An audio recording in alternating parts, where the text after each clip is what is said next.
Next up on KSL Outdoors. We're taking you to Ticaboo, an oasis settled in the southern Utah desert where Lake Powell and Red Rock Adventure collide. Plus, a new direction at Hite Marina. Land-based recreation is coming to Glen Canyon. I'm Adam Eakle, and this is KSL Outdoors.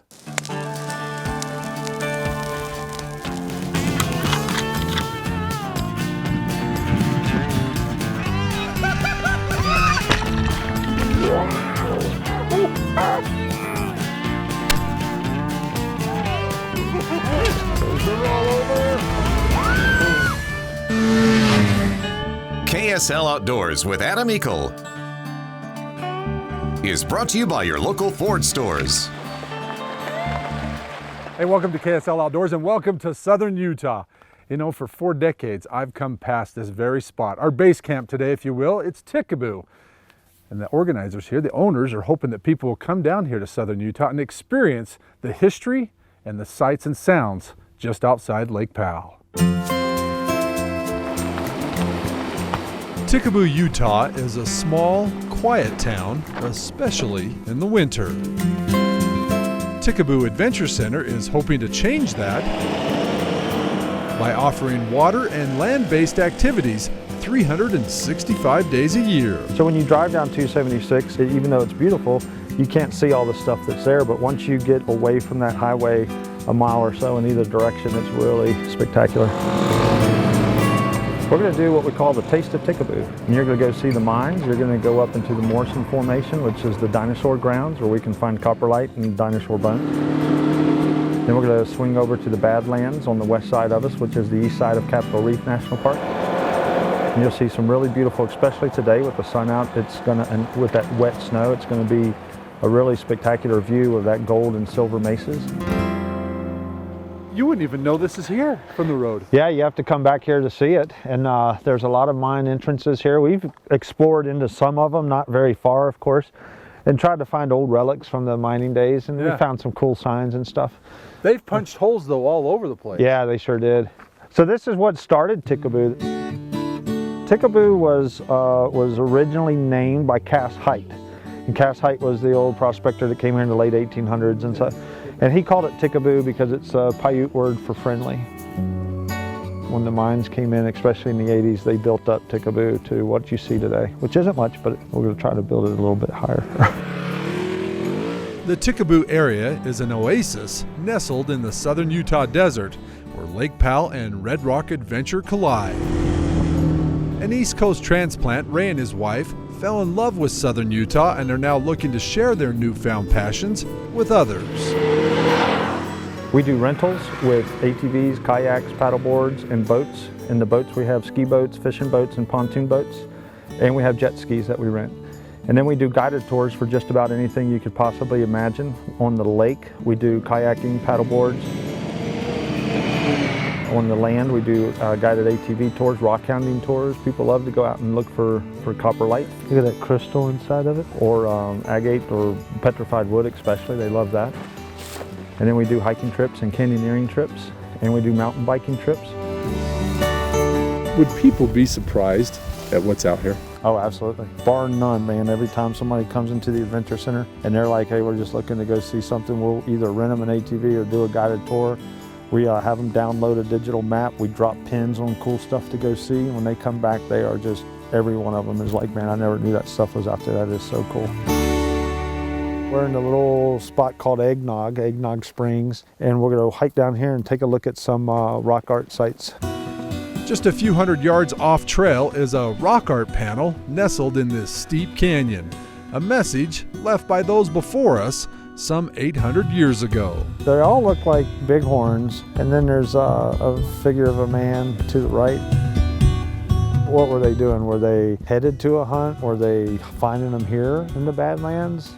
But they obviously settled in this area, not maybe just migrated through, but as we're walking, you're gonna just see an enormous amount of chips laying around where they worked a lot of sites. So I'm at awe right now over all of the different things that we've seen today. I'm amazed at the different terrain, the sites, the views, all of it. Kirk and his daughter Kaylee joined us for the day and were blown away at what the area has to offer. We sold a razor to a couple that said they love to ride around at Ticaboo. I'm like, where do you ride down there? Oh, there's washes all over down there to ride. All kinds of mining roads and trails. Now I'm actually seeing it, I'm knowing what they're talking about. It's a little hidden gem. Pretty nice riding out here. You've got some trails that are, old roads. Some of them are old mining roads. Get a little technical. You're in some slot canyons. Pretty cool. And the best part, I think, is, boy, you just have the whole place to yourself. Hey, we'll have more here in a moment, but first, let's check out this week's climate quiz question. The Henry Mountains were one of the last surveyed and last named mountain ranges in the lower 48. The area experienced a gold rush in the late 1800s, and there is even legend of a lost Spanish gold mine somewhere on the Henrys. John Wesley Powell made note of the range in his 1869 voyage down the Colorado River and called them the Unknown Mountains. When he returned in 1871, he named them the Henry Mountains after Joseph Henry, a close friend who was also secretary of the Smithsonian Institution. Our climate quiz question is, there are 5 peaks that make up the Henry Mountains. Can you name the highest peak on the range? Now, once you know the tallest peak, log on to our KSL Outdoors Facebook page, give us the correct answer and elevation. We'll then randomly select and announce a winner on our page the following week. The winner, set to walk away with a Climate Static V sleeping pad. KSL Outdoors, powered by Ford. Be right back to Ticaboo. KSL Outdoors is also brought to you by Smith & Edwards, Fish Tech Outfitters, Utah State Parks, Burt Brothers, Climate, King's Camo, and Camp Chef.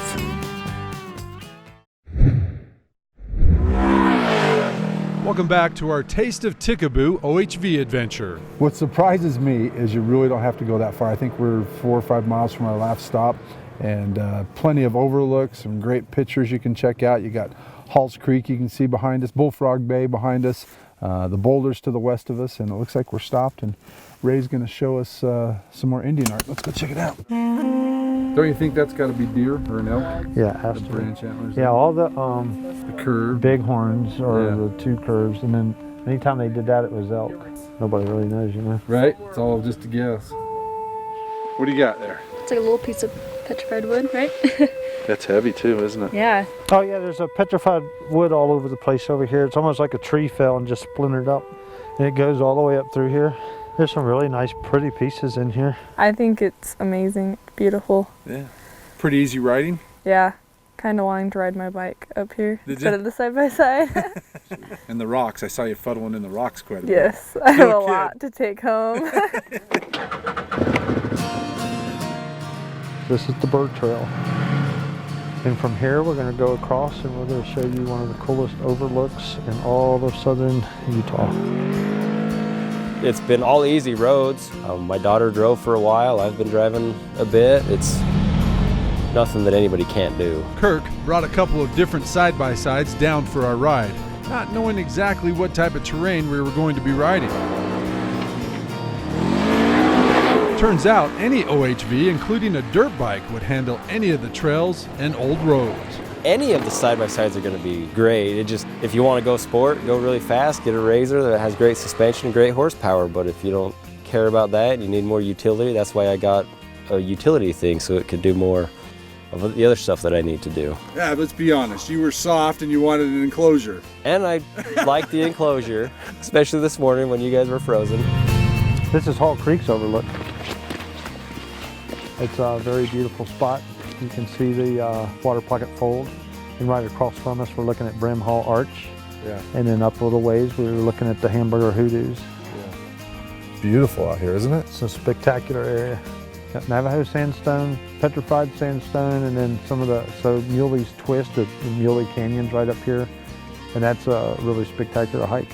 So people could conceivably rent a machine from you guys, come up here with their family, leave the machines from here, take off on a hike, and Yeah. go see things that very few Utahns get to see. Yeah, there's very few Utahns that come to see this. This is a very underutilized area. Yeah, I'm definitely planning a trip back for sure. Next up, we take a ride to Jacob's Chair and tell you about new plans for the old Hite site on the northern end of the lake. But first, let's check out the fishing report with the guys back at Fish Tag. Hang on. All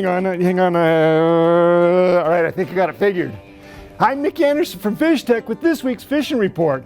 What I got figured is how long it's going to take for the brown trout eggs to hatch.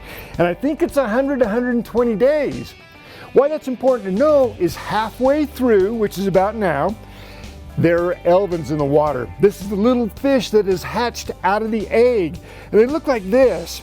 They're a small body with this little yolk sac. Now this is going to hang down in the rocks for a while, but some of them get washed out and fish are feeding on these. Now when you fish something like this, you want to use a strike indicator or your sighter and fish it just like you were fishing a nymph, just kind of bounce along the bottom. Next stage is when they emerge up out of the rocks. You'll know when this is happening because a lot of big fish are going to be lined up in these rocks, feeding on all these little teeny minnows as they come out. Problem here is they're super spooky. So what you're going to want to do to fish these is use a really long leader and a real light streamer like this that you can throw and fish through shallow water. For these tips and a whole lot more, come on down to Fish Tech, we'll help you out. Now for tonight's fishing line.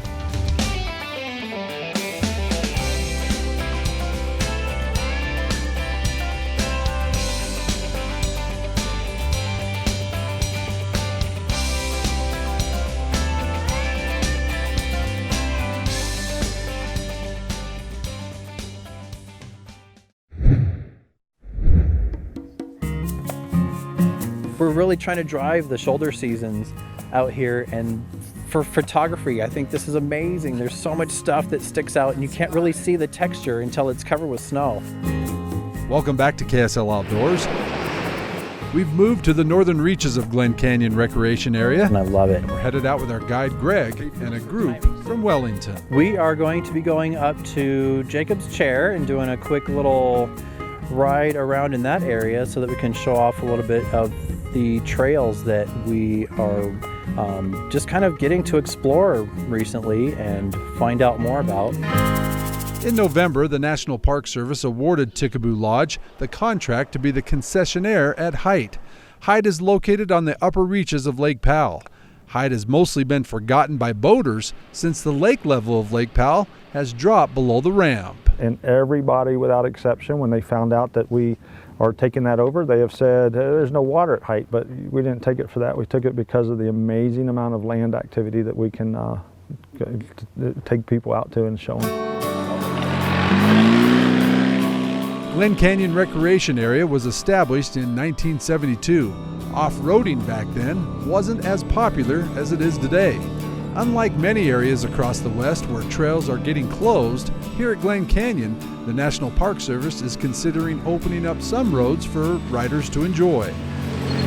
It's a real big deal. We debated about it because we knew that the water level, but our outdoor adventure business has been growing so much in the desert land. With the access that we have now to Orange Cliffs and Muley Point, it was a perfect situation. It was the perfect storm because now we've got an outpost over in San Juan County. If you can say this is the best kept secret, it's the honest truth.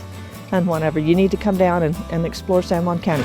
This is an awesome place to be, very reasonable rates at Ticaboo, and the people are very friendly. That's Jacob's Chair. So we're about as close as you can get on the trail here. I think there's one more place where when you loop around you can get another good view, but this is about as close as you're going to get without hiking up to it. Ray says they are going to offer many of the same amenities at Hite that they do at Ticaboo. They hope to make this a destination for those that love the water and the sand. So on the lake itself, we're going to do jet ski tours up Cataract Canyon to Dark Canyon. We'll be doing paddleboard trips and kayak trips going downriver to Farley Canyon and having a vehicle there to pick them up and drive them back.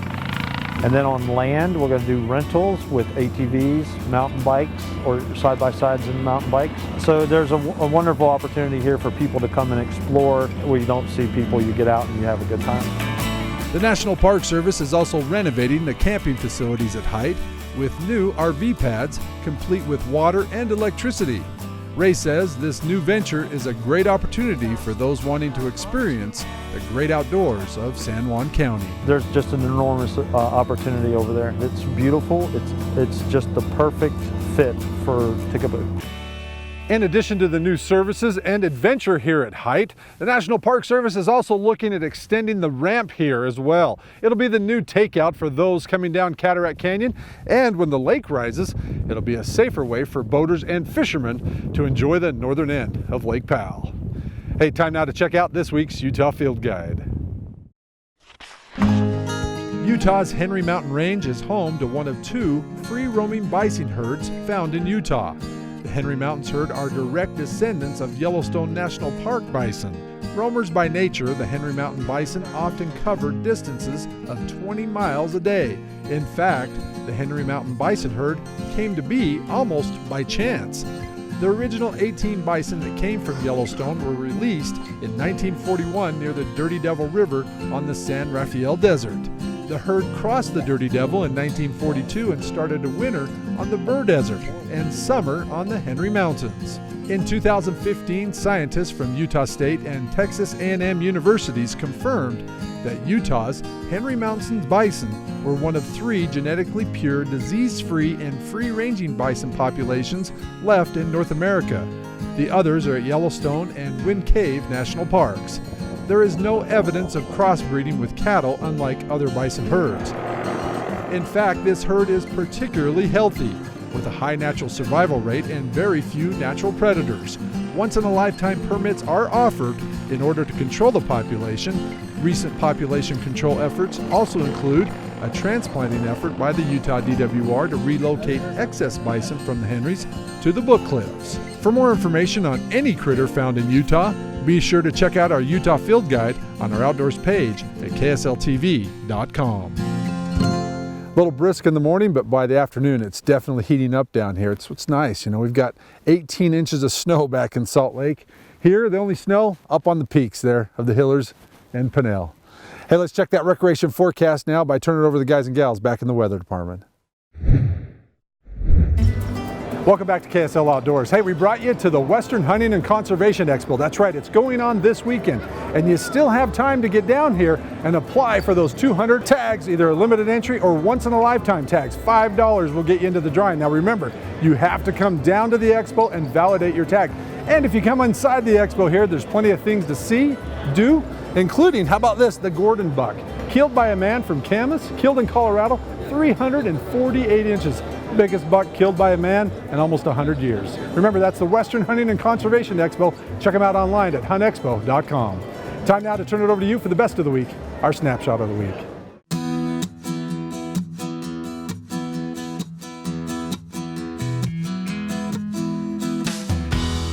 We kick it off with a beautiful shot of the moon over the Henrys. Aaron and his wife Tricia had a great day afield on the Henrys on a rabbit hunt with their trusted young rat terrier. On their drive to go on the hunt, they caught this great shot of a full moon setting as the sun came up. Tom didn't draw an elk tag this past fall, so his son invited him to fish the King Salmon Run out of Lake Michigan. Tom says he had a great time with his son and granddaughters. The youngest tied her own flies for the trip, and everyone caught some big fish. Lori drew a cougar tag on the Manti unit and decided to mentor her granddaughter Aspen on the hunt. After a few failed runs, their houndsman Brett finally found a great track to pursue. It took Aspen and Lori several miles, trudging through several inches of snow before they got to the tree, and Aspen did the rest. What a memorable adventure for a 13-year-old girl. Our runner-up got her first camera for Christmas and has been excited to learn how to use it ever since. 11-year-old Madeline and her dad were out looking at deer in anticipation of the upcoming shed hunt. Madeline's favorite shot of the day was this one, with one buck who just barely lost his antler, another with just one side, and a third still sporting both antlers. She and her dad look forward to looking for some brown gold in the spring. And finally, our winner tonight had a hunt of a lifetime, the funnest, she says, she's ever been on. Chantel Fleming drew a Henry Mountains bison hunt. After a hard hunt, she and her crew were able to locate a herd at about 10,000 feet, not exactly where they expected to find them in January. They made the difficult stalk, and Chantel was able to get this wonderful bison. A cool hunt, Chantel, and it looks like you had some great help to get the bison off the mountains. And the next time you guys head to the Henrys, you'll have our cool prize to take with you, as you just won our Snapshot of the Week. Remember, submit your pictures or video plus an explanation of your latest outdoor adventures online at ksltv.com. The winner each week wins a Camp Chef Versatop grill and griddle. Small in size, large in cooking capacity, perfect for those on the go. Plus, the winner is also entered into our Ford Trucks quarterly Facebook giveaway for a Camp Chef pellet grill. From the backcountry to your back patio, Camp Chef, the way to cook outdoors. All right, so no more houseboating every week with the family. Coming down to Powell, you got to go do something different now. Yeah, we're gonna do some off-road riding. Right? pull the wheelers behind the boats. There you go. That's fun. Well, thanks for coming out and having us out. And again, one last time, if people want to come and do this. www.ticaboo.com. Very good. Thanks, guys. I encourage you to grab your family, your friends, come out and try this. You know, as a lifelong Utahn, I'm surprised at the things every week that I learn, and Ticaboo and the area around it is definitely one of them. I'm Adam Eakle, KSL Outdoors. We'll see you next weekend. Good night.